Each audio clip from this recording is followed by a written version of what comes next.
So good evening সবাইকে। আজকে যে টপিকটা নিয়ে আলোচনা করব আমরা, সেটা হচ্ছে কংক্রিট কভার। এটা ভীষণ ইম্পর্টেন্ট একটা টপিক। কংক্রিট কভার কাকে বলছে? কংক্রিট কভার, যেটা কিনা ক্লিয়ার কভার অনেকে বলে। কেউ কংক্রিট কভার বলে বা কেউ ক্লিয়ার কভার বলে, দুটোই কিন্তু একই মিনিং। তো কি বলছে? Concrete cover is the distance between the outer surface of the concrete and the nearest surface of the river।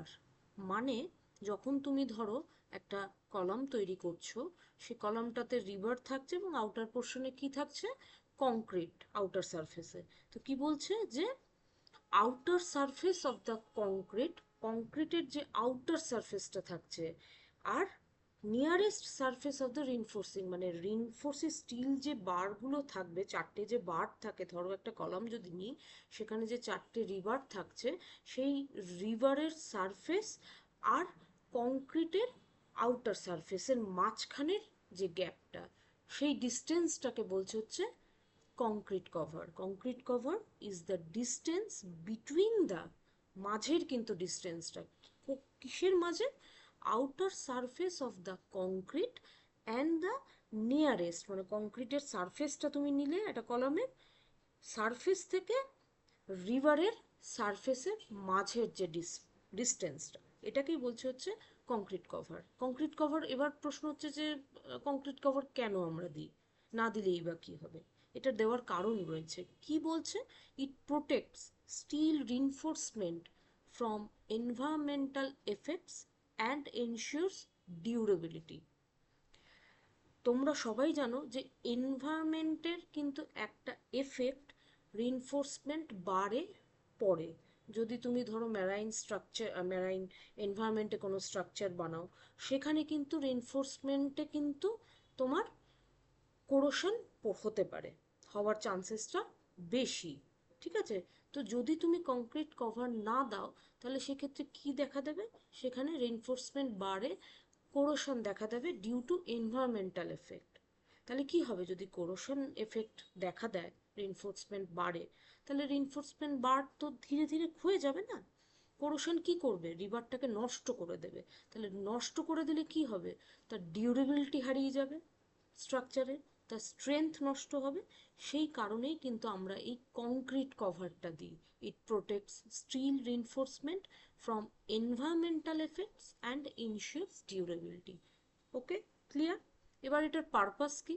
যেটা এক্ষুনি বললাম, প্রোটেকশন এগেনস্ট কোরোশন। এখানে বলছে প্রোটেকশন এগেনস্ট কোরোশন। অবভিয়াসলি তুমি যদি কোনো ম্যারাইন স্ট্রাকচার বানাও, ম্যারাইন এনভায়রনমেন্টে যদি স্ট্রাকচার বানাও, মানে সমুদ্রের ধারে, সেখানে কি হবে?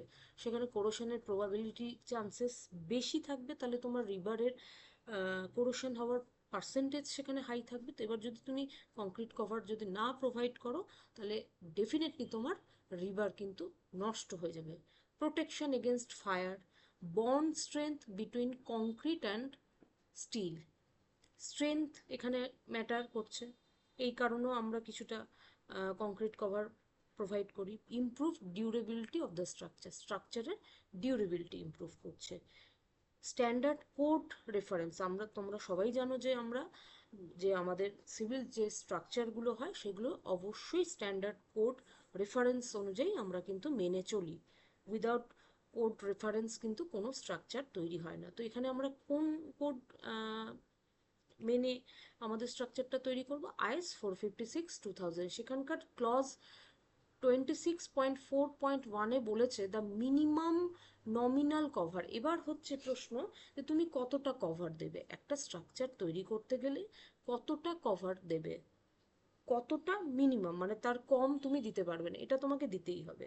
সেটা বলা রয়েছে আইএস 456/2000 ক্লজ 26.4.1-এ বলা আছে। কি বলা আছে? The minimum nominal cover depends on the type of structural element and exposure condition. Exposure condition মানে হচ্ছে যে এনভায়রনমেন্টে তুমি স্ট্রাকচারটা তৈরি করছো। এখন যদি তুমি কোনো কলকাতা বা দিল্লি এইসব সাইডে যদি একটা স্ট্রাকচার তৈরি করো, আর যদি কোনো স্ট্রাকচার ধরো তুমি দীঘাতে সমুদ্রের ধারে তৈরি করছো, অবশ্যই সেটা ডিফারেন্স থাকবে কন্ডিশনে, এনভায়রনমেন্টাল কন্ডিশনে।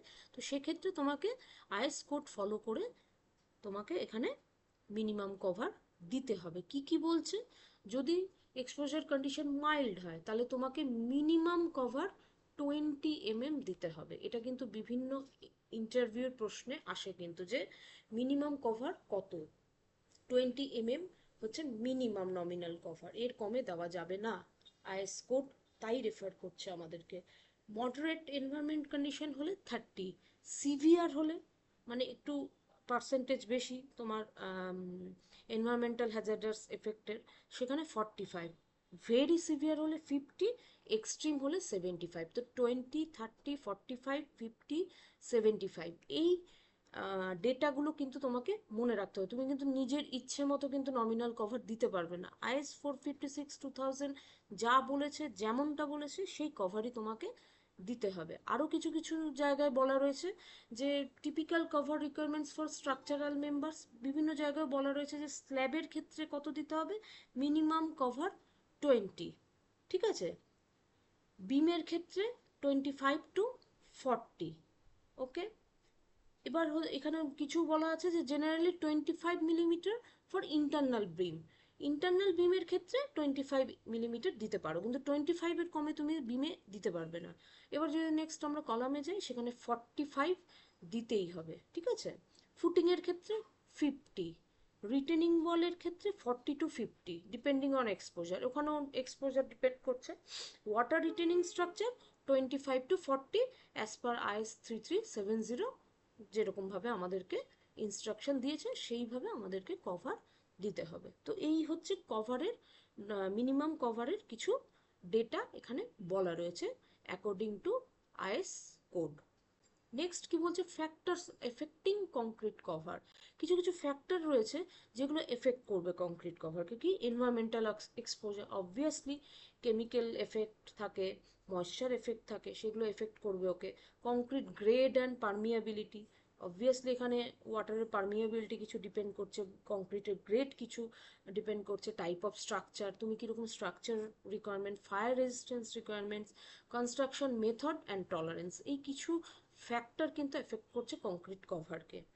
ইম্পর্টেন্স, কেন আমরা কংক্রিট কভার প্রোভাইড করবো, এটা কিন্তু অনেক ইন্টারভিউতে প্রশ্ন আসে। এটার কিছু বিশেষ কারণের জন্যই কিন্তু সায়েন্টিস্টরা আমাদেরকে এইভাবে ডিরেকশন দিয়েছেন। কেন সেই কারণগুলো? সেই কারণগুলো হচ্ছে prevents early corrosion of reinforcement.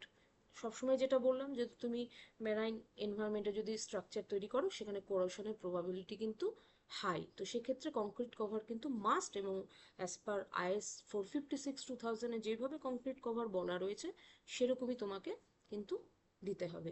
Increases durability and life span, durability life span অবশ্যই এতে নির্ভর করছে, কারণ সেখানে যেহেতু কোরোশনের এফেক্ট একটা ম্যাটার করার ব্যাপার রয়েছে। Maintains structural integrity, structural integrity maintain করার এখানে ব্যাপার রয়েছে। Reduces maintenance and repair cost, এখানে কিন্তু মেনটেনেন্স এবং রিপেয়ার কস্টও কিছুটা ম্যাটার করছে। তো এই হচ্ছে ছোট্ট করে একটা আইডিয়া কংক্রিট কভারের আমি দেওয়ার চেষ্টা করলাম। নেক্সট ভিডিওতে আরও ভালো টপিক নিয়ে আমরা এখানে আলোচনা করব। তো আজকের মতো থ্যাংক ইউ।